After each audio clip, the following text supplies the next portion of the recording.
یہ بات ذہن میں رکھیے گا کہ اسلام کی قومیت کی اساس وطن نہیں ہے، جغرافیہ نہیں ہے، نظریہ ہے۔ تو نظریہ اسلام ہی نظریہ پاکستان ہے۔ پاکستان کا جغرافیہ بعد میں ہے، نظریہ پہلے ہے۔ دنیا پہ ملک پہلے بنتے ہیں، پھر دیکھا جاتا ہے کہ اس کا نظریہ کیا ہوگا، آئیڈیالوجی اس کی کیا ہوگی۔ لیکن پاکستان کا مطلب کیا؟ لا الہ، یہ نعرہ پہلے گونجتا ہے اور پھر ملک حاصل کیا جاتا ہے۔ تو یہ ایسا ملک ہے جس کا نظریہ اس کے جغرافیے سے مقدم ہے۔ دنیا کے اوپر ایک اور ملک بھی ہے جس کا نظریہ اس کے جغرافیے سے مقدم ہے، بلکہ اس کا جغرافیہ ابھی تک متعین نہیں ہے، وہ اسرائیل ہے۔ وہ یہودی نظریے پہ قائم ہوا ہے، اس کا نظریہ پہلے تھا، اور جغرافیہ اس کا ابھی تک مکمل نہیں ہے، اس کی کوئی سرحدات متعین اور طے شدہ نہیں ہے، ہر سال پھیلتی ہیں۔ چونکہ ان کا نظریہ غالب ہے اور وہ نظریہ یہود کے اوپر اس ملک کو حاصل کرتے ہیں، اس ٹکڑے کو حاصل کرتے ہیں، پھر اس کے بعد اس کا جغرافیہ پھیلنا شروع ہوتا ہے۔ آج بہت شور ہے کہ عربوں نے تسلیم کر لیا اسرائیل کو، اور بعض دانشور ہمیں بھی یہ مشورہ دیتے ہیں کہ پاکستان کو بھی یوں کر لینا چاہیے۔ جب عربوں نے کر لیا، ان کی ہمسائیگی ہے، ان کا مسئلہ ہے، ہم کیوں نہ کریں؟ تو یہ بات ذہن میں رکھیے گا کہ یہ عرب ریاستیں جو بنی ہیں، یہ نظریے کی بنیاد پہ نہیں بنی، یہ لسانی بنیادوں پہ کھڑی ہوئی ہیں۔ جب سلطنت عثمانیہ کو توڑا گیا تو اس وقت یہ بت تراشا گیا اور عربوں کو کہا گیا کہ یہ اجمی ہیں ترک اور تمہارے اوپر حکومت کرتے ہیں اور تم عربی نسل ہو۔ وہ لارنس آف عربیہ 4000 جاسوس لے کر کے بظاہر آثار قدیمہ کی کھدائی کے لیے آیا تھا، لیکن اس کا مقصد تو کچھ اور تھا، اور کس طرح ان کے اندر عصبیت ابھاری، یہ مکر تھا تاکہ مسلمانوں کو ٹکڑیوں میں بانٹ دیا جائے۔ اقبال نے اس کو بت کہا ہے۔ یہ بت کے تراشیدہ تہذیب نوی ہے، نئی تہذیب کا تراشا ہوا یہ بت ہے۔ یہ بت کے تراشیدہ تہذیب نوی ہے، غارت گرے کاشانہ دین نبوی ہے۔ بازو تیرا توحید کی قوت سے قوی ہے، اسلام تیرا دیس ہے، تو مصطفی ہے۔ نہ عربی، نہ عجمی، نہ گورا، نہ کالا، تیری پہچان یہ ہے کہ تو مصطفی ہے۔ تو یہ وہ شناخت تھی جو امت کی وحدت کی ضمانت بنتی ہے۔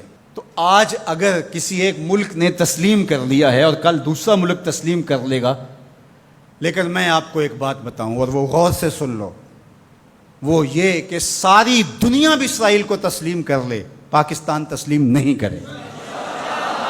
وہ کیوں؟ اس لیے کہ ہماری اساسی نظریے کی ہے، ہمارا وطن بنا ہی دو قومی نظریے کی بنیاد پر ہے۔ تو اسرائیل بھی اپنے یہودی نظریے پہ کھڑا ہے اور وہ عالم اسلام کو کھا جانے کی سازش کر رہا ہے۔ ہم ایسا نہیں ہونے دیں گے انشاءاللہ۔ اور پاکستان بھی اپنے اسلامی نظریے پہ کھڑا ہے۔ یہ الگ بات ہے کہ 73 برس بیت گئے اور منزل انہیں ملی جو شریک سفر نہ تھے، اور باغ دوڑ ہمیشہ ان لوگوں کے ہاتھوں میں رہی جو اس ملک کو نوچتے رہے۔ گدیں، یہ ڈاکو، یہ لٹیرے جنہوں نے ملک کو لوٹا، دونوں ہاتھوں سے ہمارے وسائل میں چھوڑے اور ہماری نظریاتی اساس کے اوپر کلہاڑے چڑھائے۔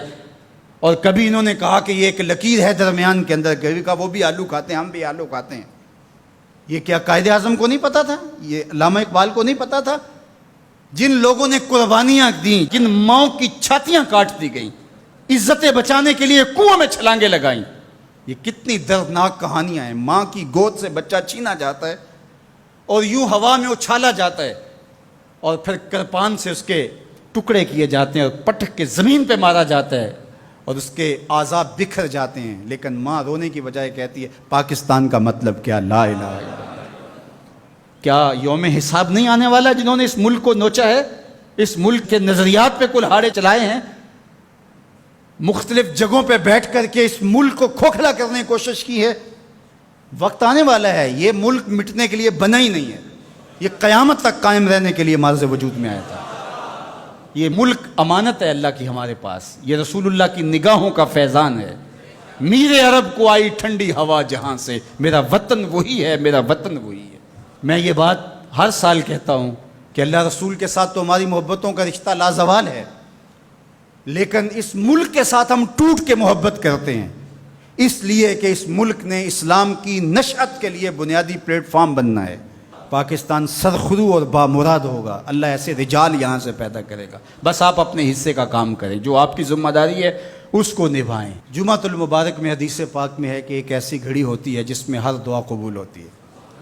تو میں آپ کی آمین کے ساتھ آج کی ان مبارک گھڑیوں میں یہ دعا کرتا ہوں، اللہ میرے وطن کی خیر فرما، میرے ملک کو امن کے اجالے عطا کر دے، میرے ملک کو اپنی رحمات کا سایہ عطا کر دے، میرے ملک کو معیشت کا جمال عطا کر دے، ملک کی نظریاتی سرحدوں کی اور جغرافیائی سرحدوں کی مالک حفاظت فرما۔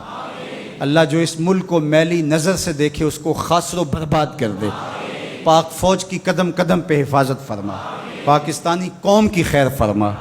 ایک نعرہ بلند کر دیجئے اپنے جذبوں کے اظہار کے لیے، نعرہ تکبیر، نعرہ رسالت، اسلام، پاکستان کی محمد سے وفا، تو نے تو ہم تیرے ہیں، یہ جہاں چیز ہے کیا لوح و قلم تیرے۔